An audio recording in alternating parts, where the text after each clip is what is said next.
Let's cook breakfast, guys.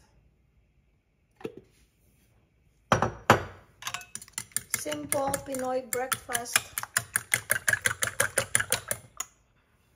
Look. I only put garlic salt.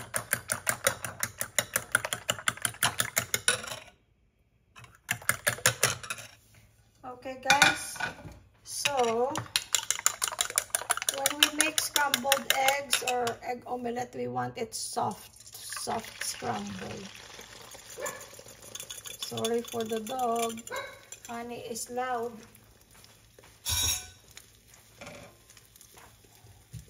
So, medium to high heat lang ginagawa ko. Tapos, mabilis ang ganun-ganun lang, oh. 4 lang na itlog ito. Actually, kami ni Louie Boy, we already ate. This is for my son and his girlfriend. Naglambing, nagpaluto. Otherwise, sila lang naman nagluluto. Kaya lang ay naglambing. That's what I like that now that I'm retired. Louie has been retired. Tapos ako recently retired. Because when my kids ask something or my husband something now, I have time to do it. Dati, it's either I'm at work or if I'm at home, I'm tired. Kasi, ang trabaho ko ay physically and sometimes mentally stressful because I'm a nurse. You deal with lives. Lalo pa ng pandemic. Pinoproblema mo na yung pasyente mo, pati sarili mo at saka pamilya mo, pinoproblema mo pa. Kasi baka madala mo yung virus sa bahay. Pero alam nyo, thank God, never ako I worked through the pandemic, but I never got sick with COVID. My husband too, hindi ko nadala sa kanya ang COVID. Although my kids, pareho silang nagka-COVID kasi nung later part ng pandemic, they were touring as a band. Kaya syempre, they were not wearing masks kasi they are singing and playing. Tapos, and then they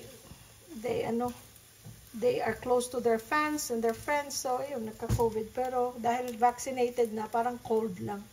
Okay, guys, aalisin na natin to. So, yun lang. Parang soft lang siya. Sorry, maingay. Then, the next thing we will, in the same pan, this is a 1-pan breakfast. In the same pan,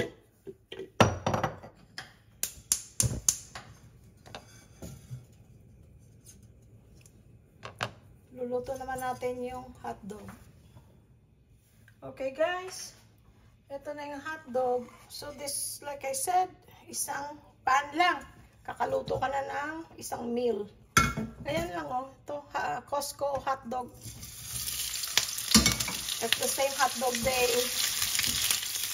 serve in their, food court. Ayan lang, pa-brownin lang ng konti. Hindi healthy food ka mo, pero okay lang. Hindi naman araw-araw ganito. Kahapon lang, gulay ulam namin. Tsaka isda. Hindi ko pa yun napopost pala. Marami pa akong i-edit. Kasi normally, ang nagluluto si Louie Boy. Tapos ako tiga-edit. Pero ngayong retired na rin ako kagaya niya, then I can help him with this vlog. Lalo pa pag nasa Pilipinas na kami, kung yun na lang gagawin namin, libangan namin yung pagpa-vlog, no? Ilawan pala natin kasi parang madilim. Ayan. Yan pala eh. Sorry, walang ilaw kanina. Sige, pababrawin ko muna to, guys. Guys, nalagyan ko rin ng sibuyas. O, diba, hotdog lang. Pinaganda. Tapos masarap din yung sibuyas. Baka sabihin nyo, bakit nyo pinagluluto yung anak nyo? Ang tanda-tanda na. 24 years old na yung isa 25. Pero yung isa nag-move up na yun. 2 years ago pa yata. Ba't mo pa pinagluluto? Ay guys, pag anak mo, hindi na sa spoil mo. Pag nga yung naglambing na pagluto siya, I'll do it kasi pag nag-move na kami sa Pilipinas, kahit anong lambing niya, hindi ko magagawa dahil ang layo nila, dahil nandito sila sa California. Oh. Nagagawa nga ng mabuti para sa ibang tao, sa pamilya mo, paano? Makakaintindi lang yan mga nanay.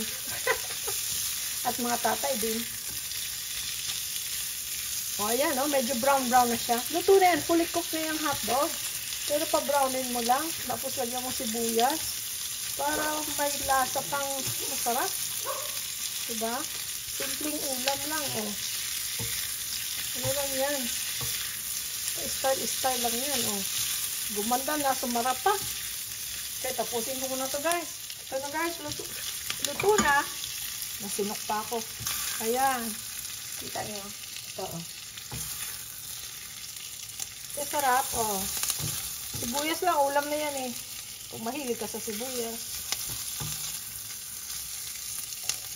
Sa pinsan ko pa lang si Miss Johanna. Johanna, nene, oh, mahilig ka sa sibuyas, di ba? Oh, halika ni. Pag dagton ako sa Pilipinas, ni. Bisita ka sa amo ni, ha? Lutuan ta ka ni.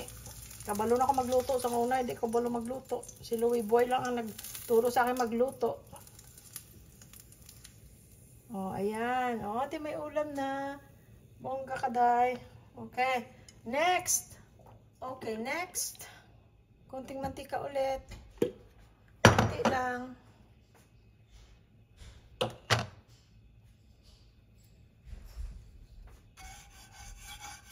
Ako, naririnig ko yung aso pababa. Baka mag-ingay ha, guys. Walang din na. Okay, bawang. Maraming bawang.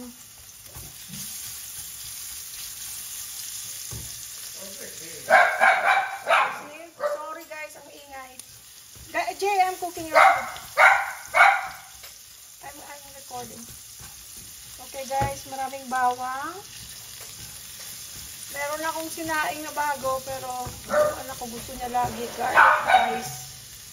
Sorry, dalawa aso namin, isang husky na madaldal at isang maltipo na may pagka-Maldives.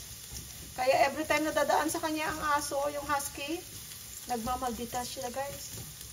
Tinatahulan niya. Pero sa gabi, magkatabi sila.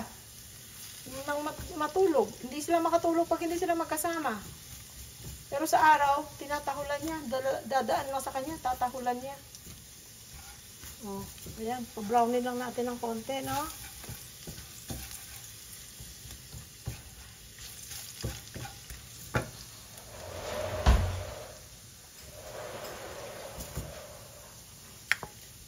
Ayan. Kaning lamig. Walang masasayang. Ganun lang.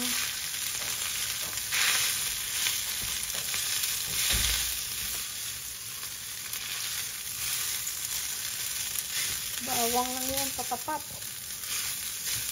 Tapos, konting-konti lang na tawag dito, garlic, salt. Konti lang. You don't want it to be too much. Kasi kanin naman yun eh. May ulam naman. O, tapos ito magic sarap kung meron. Kung wala, yun lang. Pwede na yun. Kahit nga salt lang kasi may garlic naman na fresh. Ayun o, nakatingin na yung nagpaluto o. Para siyang may ano. May chef. Look at the hot dog, Jay. I know, it's good. Yeah, it's good? Yeah. I put some onions. You're welcome. Angel said he texted you. Okay. When is he coming?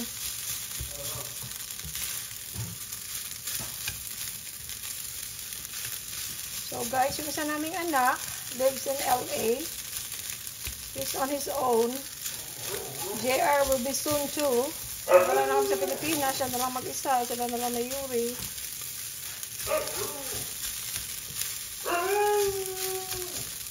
I'm almost done, Jay. Call Yuri. Oh, naririnig niyo yung husky, guys. Pag nasa kusina ka, may hinihiwa ka. Akala niya para sa kanya. Mahilig siya sa mga gulay-gulay.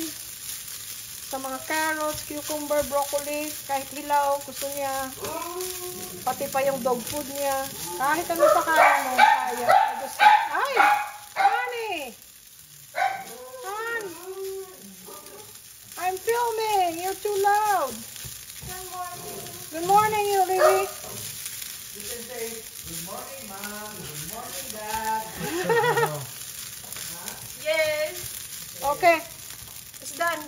your ano. There's fresh rice too.